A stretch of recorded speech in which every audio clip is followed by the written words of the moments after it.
Taste the Daily. Kasinatha Bharathi sir, நிகழ்ச்சி மூலம் உங்கள்கிட்ட ஆரம்பிக்கிறேன். திமுக கூட்டணியில் நீண்ட நாளாகவே இந்த ஆட்சியில் பங்கு, அதிகாரத்தில் பங்கு அப்படிங்கிற ஒரு கோரிக்கை நீண்ட நாளாகவே இருக்கக்கூடிய ஒன்று தான். ஆனால் இப்போ சமீப காலமாக அந்த கோரிக்கை, அந்த குரல் வலுத்து கொண்டே இருக்க என்ன காரணம்? திமுக அனைத்து இந்திய அண்ணா திராவிட முன்னேற்ற கழகம் போல தனிச்சே நின்று எல்லாம் ஆட்சி அமைச்ச வரலாறு கிடையாது. புரட்சித் தலைவர் அம்மா அவர்கள் 2016 தனித்தே நின்று 44.5% வாக்குகளை வாங்கி கண்ணு கட்டிய தூரம் முறை எதிரிகளே இல்லை என்று கொக்கரித்த காலம் உண்டு. இன்றைக்கும் அதே இடத்தை எடப்பாடியார் இன்றைக்கு சுற்றுப்பயணத்தின் மூலம் ஏறக்குறைய அந்த இடத்தை தாவி பிடித்து விட்டார் என்றே நாங்கள் கருதுகின்றோம். நிச்சயமாக 2026 16 எப்படி ஒரு மாற்றம் நடந்ததோ, 16 எப்படி மிகப்பெரிய ஃபுல் ஸ்விங் வெற்றியை பெற்றோமோ அதை போல் பெறப்போகிறோம். ஆனால் திராவிட முன்னேற்ற கழகம் எப்பயுமே கூட்டணி இல்லாமல் அவங்க நிற்க முடியாது. அது இல்லாமல் புலிக்கு பயந்தவங்களாம் என் மேலே படுத்துக்கிடுங்கன்னு சொல்கிறது போல் இந்த கூட்டணியை வச்சு தான் அவங்க ஒப்பேற்றிக்கிட்டே வர்றாங்க. அதனால் இந்த கூட்டணியை விட்டாங்கன்னா பெரிய பிரச்சனை. அந்த மாதிரி அவங்க ஒரு கனவு கண்டுக்கிட்டு இருக்க ஆட்சியில் பங்குன்னெல்லாம் கேட்டிருக்கீங்க. ஆட்சி அமைஞ்சால் தானே பங்கு, அதெல்லாம் வாய்ப்பு கிடையாது. சும்மா நம்ம கற்பனையில் நம்ம பேசிக்கிறோம், ஒரு விவாதத்துக்காக பேசுகிறோம். ஆட்சி அமைய பொருள் அப்புறதுக்கு பங்கு அவங்களுக்கு. இப்போதைக்கு என்னென்னா, காங்கிரஸ் மாநாட்டில் ஏற்கனவே ஓரிரு மாதங்களுக்கு முன்பு முன்னாள் தலைவர், காங்கிரஸ் தலைவர் KS அழகிரி கடலூரில் நடைபெற்ற மீட்டிங்கில் என்ன சொன்னார்னா, சக்கையை நம்மிடம் அளித்துவிட்டு திமுக சாரையை எப்போதுமே அவர்கள் குடித்து விடுகிறார்கள், இந்த முறை அது மாதிரிலாம் விட்டுறக்கூடாது, ஆட்சியில் பங்கு வேணும்னு அவர் முதல்ல துவக்கி வைத்தார். அதற்கு அடுத்ததாக திருநெல்வேலியில் நடைபெற்ற அந்த வாக்கு திருட்டு, மக்களினுடைய மனங்களில் சென்று வாக்குகளை திருட முடியாதவர்கள் வாக்கு திருடி ஜெயிக்கிறாங்கன்னு ஒரு பொய்யான புனைச்சுருட்டை உருவாக்கி கொண்டிருக்கிறார்கள். அதை விடுங்க. அந்த மாநாட்டில் நடந்த அகில இந்திய பொதுச் செயலாளர் நாங்கள் ஆட்சியில் பங்கு கேட்போம்னு சொன்னார். இப்போ 2 நாட்களுக்கு முன்பு அந்த அதிமுக காங்கிரஸ் கட்சியினுடைய தரவுகள் பிரிவு தலைவர் பிரவீன் சக்கரவர்த்தி அவர்கள், எங்களுக்கு காங்கிரஸ் தொண்டர்களுக்கெல்லாம் தன்மானம் இருக்குது, நாங்கள் ஆட்சியில் பங்கு கேட்போம், நாங்கள் எங்களுடைய உரிமையை விட்டு கொடுக்க மாட்டோம், உள்ளாட்சியிலேருந்து ஆரம்பித்து அனைத்துலேயுமே எங்களுக்கான உரிமைகள் கொடுக்கப்படணும்னு அவர் சொல்லியிருக்காரு.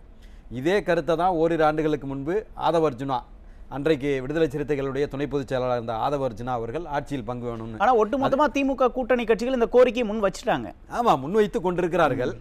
அதற்கான தேவையில்லைங்கிற கருத்து நாங்கள் பதிவு வைக்கிறோம். என்ன கேள்வி எழுதுனா சார், இந்த கூட்டணி கட்சிகளால் நீண்ட காலமாகவே திமுக கூட பயணிச்சுட்டு இருக்கவங்க தான். ஆனா கடந்த தேர்தல்களை காட்டிலும் இந்த தேர்தல் சமயத்துல இந்த குரல் ஓங்கி ஒலிக்கிறதுக்கு என்ன காரணம்?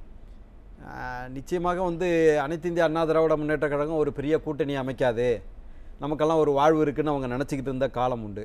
இப்போது அனைத்து இந்திய அண்ணா திராவிட முன்னேற்ற கழகம் பாஜகவோடு கூட்டணி அமைத்து நம்ம ஒரு 21, அவங்க ஒரு 18, ஏறக்குறைய 38, இன்னொரு 2% வாக்குகள் வந்தால் ஆட்டோமேட்டிக்காக ஆளுங்கட்சியாக ஆவதற்கான வாய்ப்பை யாரும் தட்டு பிரித்து விட முடியாது. இந்த மாதிரி சூழ்நிலையில் திமுக என்ன நினைக்கும்னா, நம்ம அதிகமான தொகுதிகளில் நின்று தான், ஏன்னா வெற்றி பெறுவதற்கான வாய்ப்புகள் குறைய அதிக தொகுதியில் திமுக நிற்கணும்னு திமுக நினைக்கும்.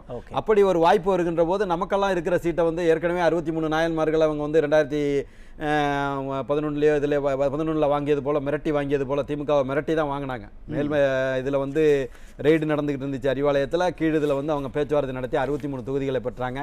அப்புறம் 29 அணிச்சு, 15 அணிச்சு, இப்போ 29 அணிச்சு, இப்படி தொகுதிகள் குறைந்து கொண்டே வருகின்ற போது இப்போ வெற்றிக்கான வாய்ப்பு ரொம்ப நேரோவாக வந்துகிட்டு இருக்கு, ரொம்ப குறுகி வந்துகிட்டு இருக்கு. அப்படிப்பட்ட சூழ்நிலையில் திமுக என்ன நினைக்குன்னா, ஒரு 150 தொகுதியில் நின்னாதான் ஏதாவது பண்ண முடியுமான்னு அவங்க கற்பனை பண்ணுவாங்க. அந்த சூழ்நிலையில் நமக்கான தொகுதிகள் இன்னும் குறைவதற்கான வாய்ப்பு இருக்கு. இப்படி ஒரு அஸ்திரத்தை எடுத்தோம்னா தான் ஏற்கனவே இருக்கிற அந்த 25 தொகுதி 24 தொகுதியாவது கிடைக்குங்கிற அடிப்படையில் தான் அவங்க பேசிக்கிட்டு இருக்கிறாங்க. இன்னைக்கு இவங்க இதெல்லாம் பாஜகவோடு அனைத்து இந்திய அண்ணா திராவிட முன்னேற்ற கழகத்தினுடைய கூட்டணி அமைவதற்கு முன்பு இவங்க செய்த கற்பனைகள்லாம் வேற. ஆனால் இன்றைக்கு நிச்சயமாக 26 அதுவும் எடப்பாடியார் அவர்கள் செல்கின்ற பிரச்சாரத்தில் எல்லாம் கூடுகின்ற கூட்டத்தை பார்க்கின்ற போது, நீங்கள் ஒரு சில நடிகர்கள் வர்றாங்க, பெரிய கூட்டம் வருது அப்படின்லாம் சொல்லுங்கள். அவெல்லாம் மொபிலைஸ்டு பை ஆல் ஓவர் தமிழ்நாடு. இப்போ எடப்பாடியாருக்கு நாங்கள் வேதாரண்யத்தில் கூட்டத்தை இது பண்ணோம்னா, நாங்கள் திருத்துறைப்பூண்டியில் நடக்கிற கூட்டத்துக்கு நாங்கள் போகிறதில்ல.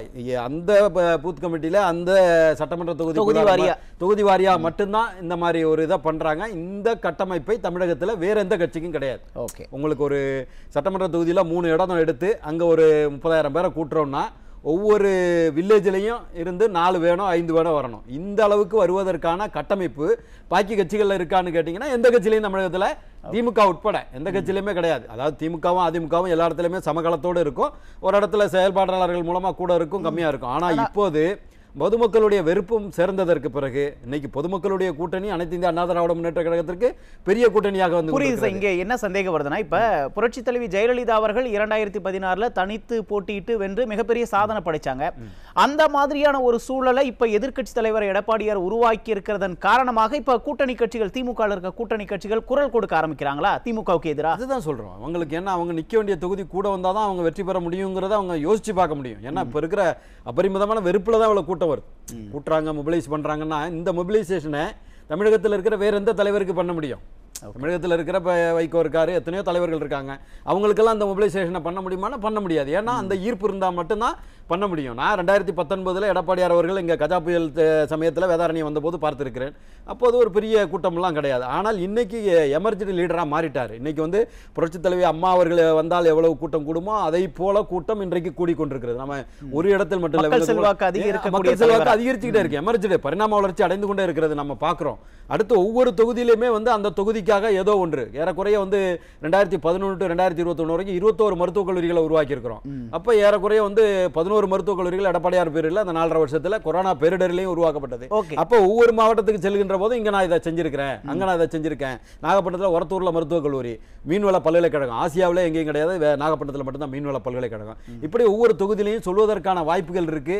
அதை தாண்டி ஒரு கொரோனா பேரிடரிலும் ஒரு மிகப்பெரிய மக்கள் நல அரசை எடப்பாடியார் அமைத்ததால் அந்த 7.5% இடஒதுக்கீடாக இருக்கட்டும், எங்க தஞ்சை மண்டலத்தை பாதுகாக்கப்பட்ட வேளாண் மண்டலமாக அறிவித்ததாக இருக்கட்டும், 22,000 ஏரிகளை தூர்வாரியதாக இருக்கட்டும், இப்ப இந்த செக்மெண்ட்ல எம்பிபிஎஸ் சேர்ந்திருக்க மாணவர்களோடு சேர்த்து 7,300 மாணவர்கள் மருத்துவ படிப்பை கனவு கூட காண முடியாத மாணவர்கள் 7.5% புரியுது சார். ஆனா இது இன்னொரு பக்கம் நம்ம பார்த்தோம்னா, கிட்டத்தட்ட இந்த காங்கிரஸ் கட்சியில மட்டும் கிட்டத்தட்ட பெரும்பாலான தலைவர்கள் வந்து இந்த கோரிக்கையை முன் வச்சுட்டாங்க. எங்களுக்கு அதிக தொகுதிகள் வேணும், அதிக ஆட்சி அதிகாரத்தில் பங்கு வேண்டும் அப்படிங்கிற ஒரு கோரிக்கைகளை முன்வைக்கிறாங்க. அப்படின்னா கடந்த கால தேர்தல்லாம் பார்த்தோம்னா, இப்போ 2006 திமுக 63 சீட்டு காங்கிரஸ் கொடுத்துருந்தாங்க. அடுத்து 2016 41 சீட்டு, கடைசியாக நடந்த 2021 தேர்தலில் பார்த்தீங்கன்னா 25 சீட்டு தான் கொடுத்துருக்காங்க.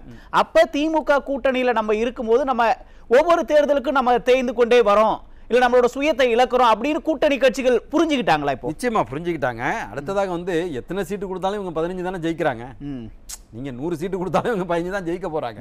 தென் மண்டலத்துல கொஞ்சம் இருக்கு, தென் மாவட்டத்துல கொஞ்சம் இருக்கு காங்கிரஸ் பெரிய. அது மக்கள் கையில இருக்குல்ல, அதெல்லாம் அது வந்து திமுக புரிஞ்சுக்கிட்டு அவங்க வந்து ஜெயிக்கிறதுக்கான வாய்ப்பை தானே பார்ப்பாங்க. அப்படி இருக்கிற போது தான் இவங்களுக்கு குறைச்சு கொடுக்குறாங்க. அடுத்து இவர்களுடைய சுயபலத்தை இவங்க நிரூபிக்கணும். இன்னைக்கு வந்து சுயம் இழந்து போய், அதுவும் வந்து திமுக கூட்டணிக்கு வந்ததற்கு பிறகு நாங்க 10 ஆண்டுகளா இருக்கிறோம்னா ஏதாவது ஒரு மக்கள் நல அரசு, இப்ப 21 இருந்து இப்ப நடந்த அரசு ஒரு மக்கள் நல அரசு, அற்புதமான அரசுங்க, இது பின்னால நாங்க நிக்கிறோங்கன்னு சொன்னா மக்கள் ஏற்றுக்கொள்வார்கள். அன்றைக்கு எதிர்க்கட்சியாக இருந்த போது உங்களை ஏற்றுக்கொண்டார்கள் 21. இப்ப ஆளுங்கட்சி ஆனதுக்கு பிறகு அந்த அரசுக்கு எதிரான ஆண்டி இன்கும்பன்ஸ்ங்கிறது வந்து இன்னைக்கு தமிழகத்துல வெறுப்பாக, மக்கள் அலை வந்து வெறுப்பாக மாறி இருக்கிறது. அதுதான் எடப்பாடியாருக்கு லட்சக்கணக்கில் கூடுது, சும்மா கிடையாது. ஏறக்குறைய வந்து இந்த தூய்மை பணியாளர்களை அடிச்சு ஏற்றினதுலேருந்து, சாம்சங் தொழிலாளர்களை நடுஇரவில் அடிச்சு ஏற்றினதுலேருந்து, இப்படி மக்கள் விரோத ஒரு அரசை நடத்தி கொண்டு இருந்து விட்டு அவர்கள் பின்னால இவர்களெல்லாம் கிளைக்கழகங்கள் போல நியாயமான விஷயங்களை, அதாவது நேற்று கூட ஒரு போராட்டம் நடந்துச்சு, நீங்க பார்த்திருப்பீங்க, இஸ்ரேல் காசாவுக்கு எதிராக, காசாவில் நடக்கின்ற படுகொலைகளை கண்டித்து இதே நபர்கள், இதே திரைத்துறையை சேர்ந்தவர்கள் இங்க அடிச்சு ஏத்துனாங்களா? அவங்களும் தமிழர்கள் தானே, தமிழர்களுக்காக போராடினாங்களா? மனிதாபிமானத்தை பத்தி அங்க பேசுறவங்க இங்க உள்ளூர்ல இருக்கிற மனிதாபிமானத்தை இழந்து விடுகிறாங்க. அப்போ வந்து மக்கள் வந்து சிந்திக்கிறாங்க, யார் மக்களுக்காக செயல்படுறாங்க, யார் வந்து பொய்யாக போலி நாடகத்தை போடுங்க. இங்க ஒரு கருத்தை உங்களுக்கு பதிய வைக்க விரும்புறேன். 2016 மக்களுடைய அடிப்படை விருப்பத்திற்கு மாறாக ஒரு மக்கள் நல கூட்டணின்னு ஒரு கூட்டணி அமைஞ்சது. அதில் இருக்கிற எந்த ஒரு கட்சி தனியாக இருந்தாலும் 4.5 3.5 பெற்றிருக்கும். ஆனால் மொத்தம் இருக்கிறாங்க 11 கட்சிகளும் சேர்ந்து 3.4% வாக்குகளை தான் வாங்க. அதே போல இன்றைக்கு மக்களுடைய அடிப்படை விருப்பத்திற்கு எதிராக இந்த கூட்டணி தொடர்ந்து கான்கிரீட்டா இருக்கிறதா ஒரு போலி வேடத்தை செய்து கொண்டிருக்கிறார்கள். மக்கள் நலனுக்கு எதிரான இந்த கூட்டணி 2026 துடைத்து தூர எறியப்படுங்கிற கருத்தை பதிவு. ஓகே, காசிநாத பாரதி சார், திமுகவோட அந்த கூட்டணி கட்சிகளோட கோரிக்கை வந்து திமுகவுக்கு கலக்கத்தை இப்போ ஏற்படுத்தி இருக்குங்களா? நிச்சயமாக ஏற்படுத்தி இருக்கிறது. சகோதரி சொன்னாங்க பாசிசம் சனாதனம் அப்படின்னு சொல்லி. பாசிசம் சனாதனம்னு வார்த்தை வனப்புகளால் தமிழ்நாட்டு மக்களை ஏமாற்றியது போதும்னு தமிழ்நாட்டு மக்கள் விழித்தெழுந்து விட்டார்கள். பிறப்பால் ஒருத்தனுக்கு ஒரு பதவி கிடைக்கக்கூடாதுங்கிறத சனாதனம். இப்போ உதயநிதி அவர்களுக்கு கிடைத்த பதவி என்ன, ஓட்டப்பந்தயத்தில் ஓடி வாங்கினதாங்கிறத தமிழ்நாட்டு மக்களுடைய கவனத்துக்கு நான் விட்டு விடுகிறேன். அடுத்ததாக வந்து 97 96 பண்டார பரதேசிகள் என்று சொல்லிவிட்டு அதே 99 அதே கட்சியோடு கூட்டணி அமைத்தவர் கருணாநிதி. இவர்கள் கூட்டணி அமைத்த போது அது பாசிச கட்சியாக தெரியவில்லையா என்ற கேள்வியையும் தமிழ்நாட்டு மக்களுக்கு வைக்கிறேன். சுருக்கமா சார், எதிர்கட்சியாக இருந்தபோது கோபேக் மோடி, அப்போ கருப்பு கொடை, இப்போ வெல்கம் மோடி வெள்ளை கொடை. யாருக்கு தெரியாதா என்ன தமிழ்நாட்டு மக்களுக்கு? செஸ் ஒலிம்பியாட்டுக்கு கூப்பிட்டதாக இருக்கட்டும், கேலோ இந்தியாவுக்கு கூப்பிட்டதாக இருக்கட்டும், மத்திய பாதுகாப்புத்துறை அமைச்சர் ராஜ்நாத் சிங் அவர்களை கூப்பிட்டு நாணயத்தால் நாணயம் சேர்த்த கருணாநிதி அவர்களுக்கு விழா நடத்தியது கலைவாணர் அரங்கத்தில் இருக்கட்டும். அப்போ எல்லாம் உங்களுக்கு பாசிசத்தை பற்றி தெரியலையா? அப்போ இந்த மாதிரியெல்லாம் இவங்க வந்து அந்த பக்கமும் கூட்டணியில் இருக்காங்க, இந்த பக்கமும் கூட்டணியில் இருக்காங்கன்னு சொல்லி உங்கள் கூட்டணி கட்சிகள் உங்கள் மீது பிரச்சனையில் இருப்பாங்க. இன்னமும் பார்த்தீங்கன்னா மார்க்சிஸ்ட் கம்யூனிஸ்டுகள் நடத்துகின்ற செஞ்சட்டை பேரணிக்கு இவங்க கட்சியில் இவங்களுடைய அரசில் அனுமதி கொடுக்கப்படவில்லை, ஆனால் ஆர்எஸ்எஸ்க்கு அனுமதி கொடுத்தாங்க. அப்போ அவங்களுக்கு ஒரு சந்தேகம் வருகிறது. இன்னமும் அப்படியே பார்த்துக்கிட்டே வந்தீங்கன்னா வந்து 2006 வந்து மைனாரிட்டி அரசு இருந்துச்சு. 93 சட்டமன்ற உறுப்பினர்கள்லாம் திமுகவுக்கு இருந்தாங்க, ஆனால் அவங்க ஆதரிச்சாங்க. அது மாதிரி வந்து இவர்களுடைய கூட்டணியில் வந்து முரண்பாடுகளின் மொத்த உருவமாக இவங்க கூட்டணி இருக்கு. வயநாட்டில் பார்த்தீங்கன்னா வந்து காங்கிரஸ் வந்து கம்யூனிஸ்ட் எதிர்த்து நிற்குது. அதே கம்யூனிஸ்ட் வெளியூரில் போய் அவங்க தான் பிரதமர், ராகுல் காந்தி தான் பிரதமருங்கிறாங்க. ஆனால் வயநாடு தொகுதியில் ராகுல் காந்தி தவறான நபர், அவருக்கு ஓட்டு போடாதீங்க. இப்படி முரண்பாடுகளுடைய மொத்த உருவமாக காங்கிரஸ் கூட்டணி இருந்து